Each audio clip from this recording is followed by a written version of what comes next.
Chapter 19. Inseparable. The night sky was brought to life by the twinkling of a million stars. Rain was gawking in bedazzlement at the wondrous spectacle through the window of a stable near the heart of the city.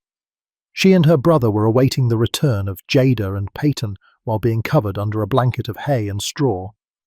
"This is weird, isn't it?" she asked with a half-absent mind. The words left her lips in a steady stream of steam. "What is?" Raven replied in between the warm breaths he blew into his hands.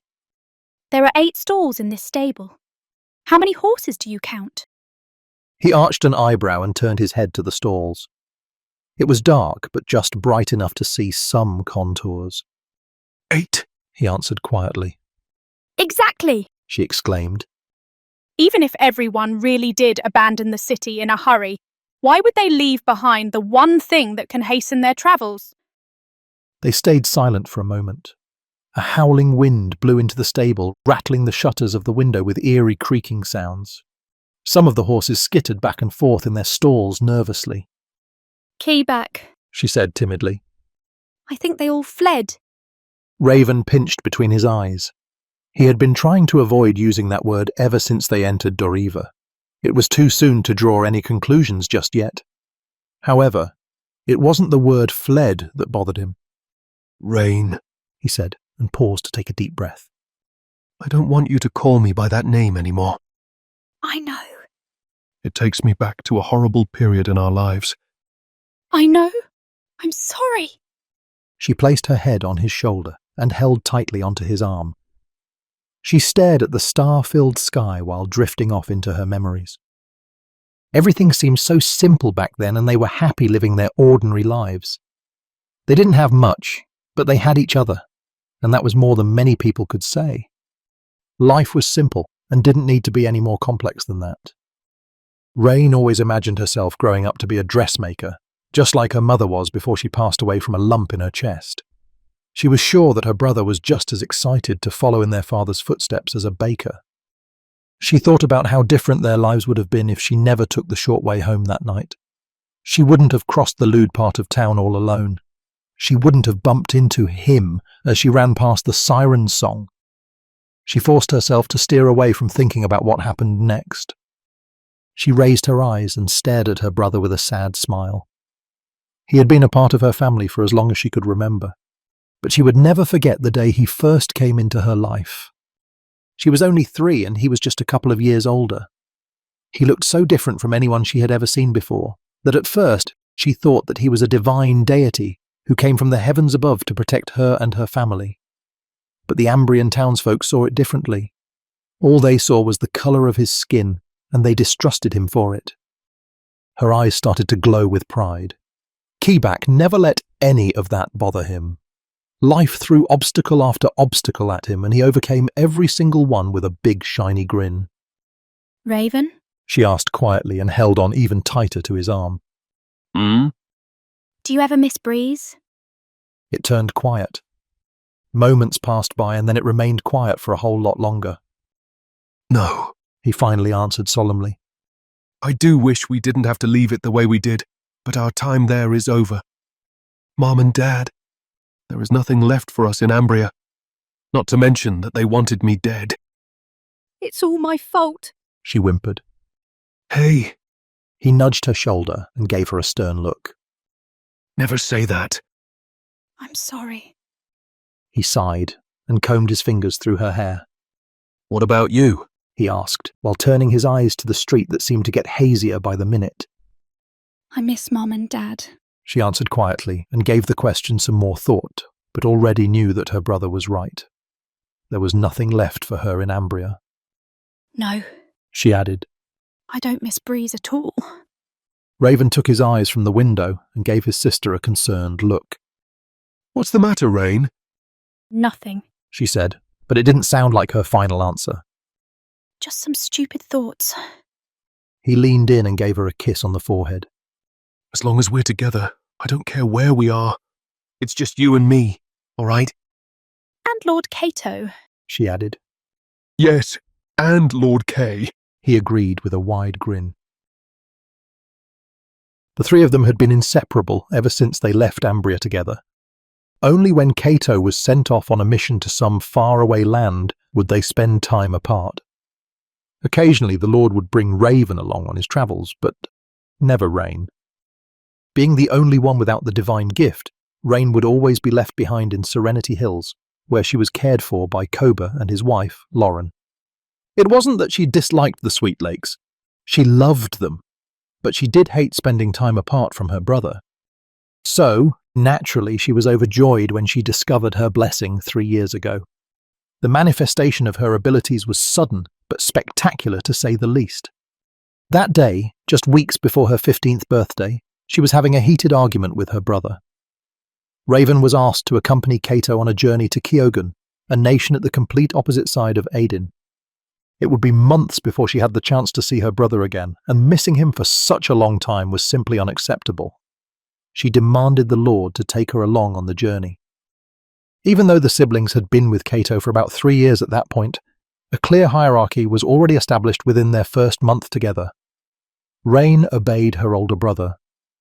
Raven obeyed his mentor.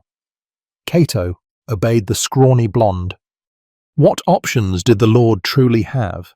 He knew he wouldn't have the heart to reject her request, but he would be insane to bring along a helpless kid on a journey which could very well be filled with all sorts of danger.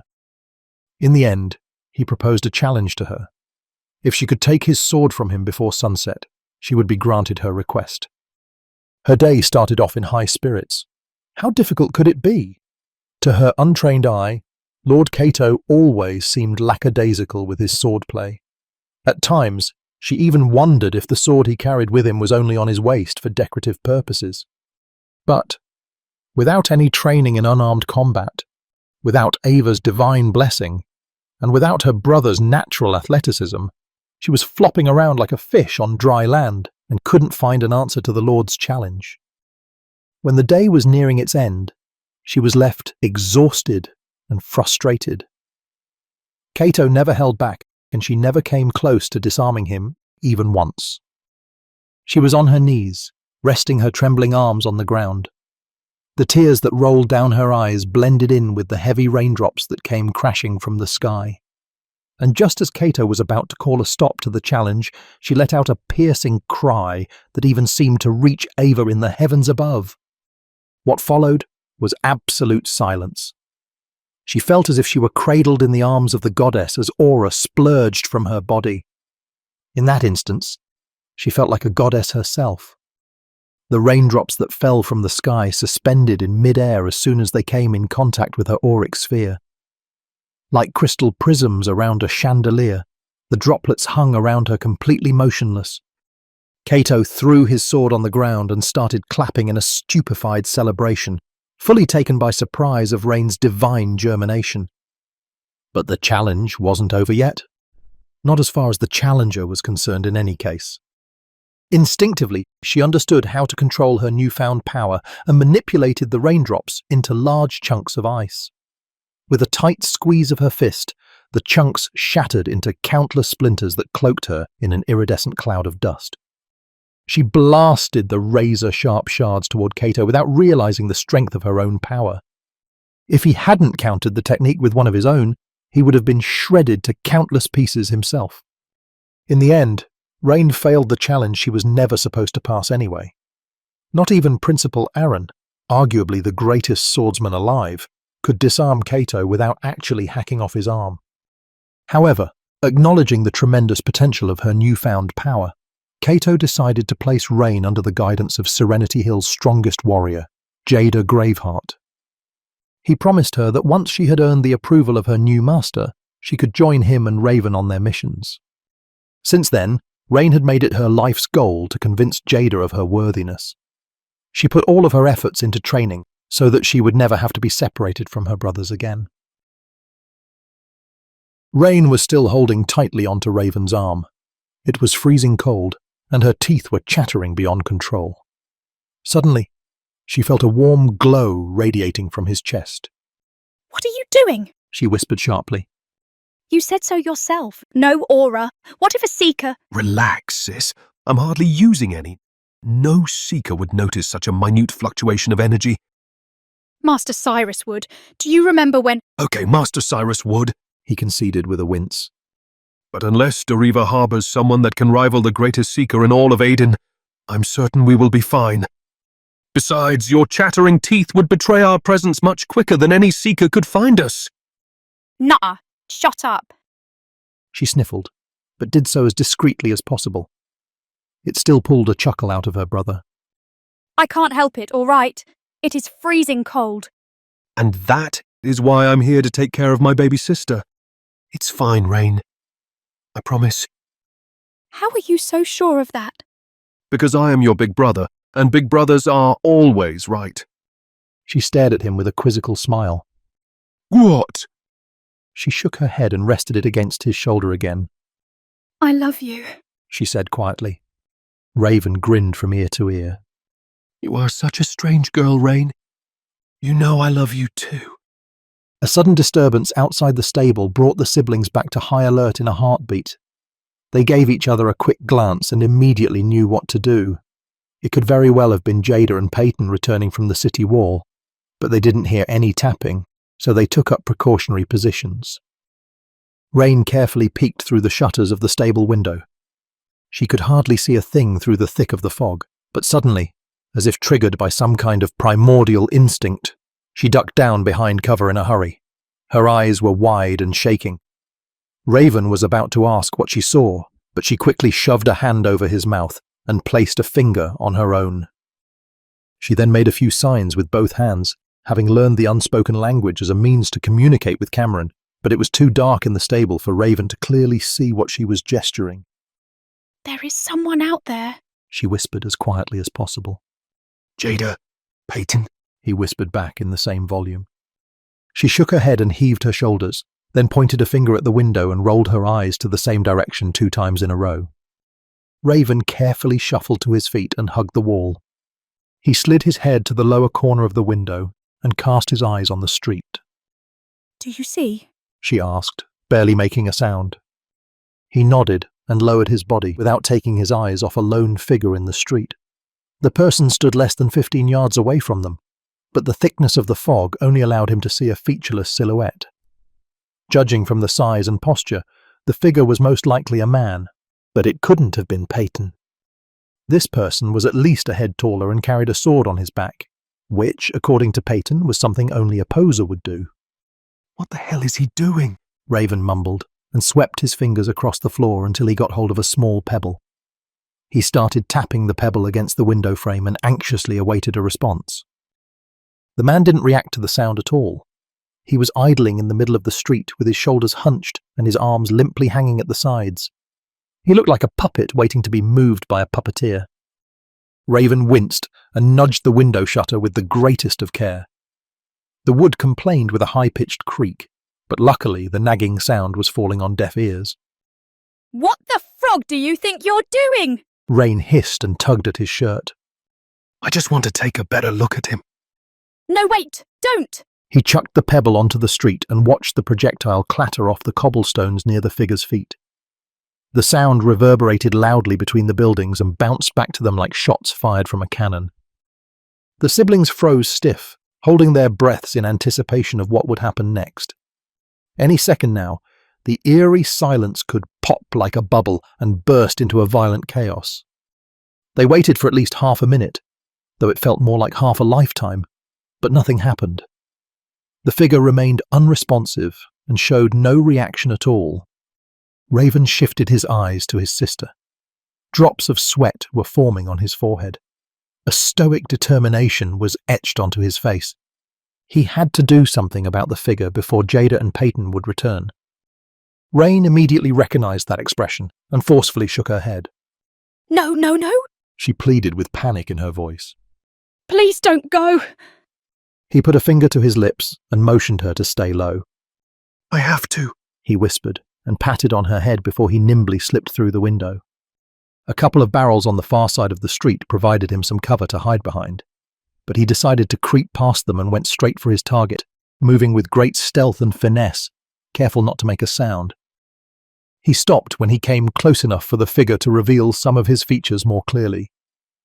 He was staring at the back of a tall, muscular man, probably somewhere in his mid-40s, who was bald at the top but had long blonde hair at the rear. The man wore leather armor dyed in black and carried a sword that was strapped to his back.